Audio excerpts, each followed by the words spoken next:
গোপাল ভাইয়া, মহারাজ আপনাকে তৎক্ষণাৎ রাজপ্রাসাদে ডেকেছেন।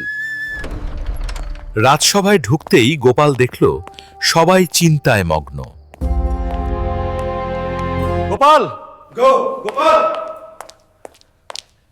গোপাল, রক্ষা করো ভাই। ধমকানন্দ অভিশাপ দিয়েছে, পাদের বিস্ফোরণ না হলে রাজ্য ধ্বংস হবে। মহারাজ, ভয় পাবেন না, আমার নির্দেশ মানতে হবে।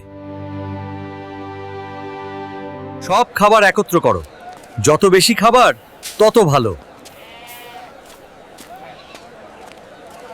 গোপাল নিজের পেট ভরতে শুরু করলো আর সবাইকে অপেক্ষা করতে বলল। এবার সবাই প্রস্তুত থাকো, অভিশাপ ভাঙবে।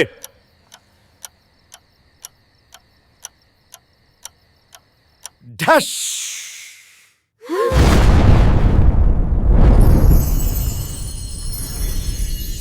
গোপাল, তুমি না থাকলে আজ রাজ্য শেষ হয়ে যেত। সেদিন থেকে রাজ্যে একদিন ঘোষণা করা হলো গোপালের বুদ্ধি দিবস।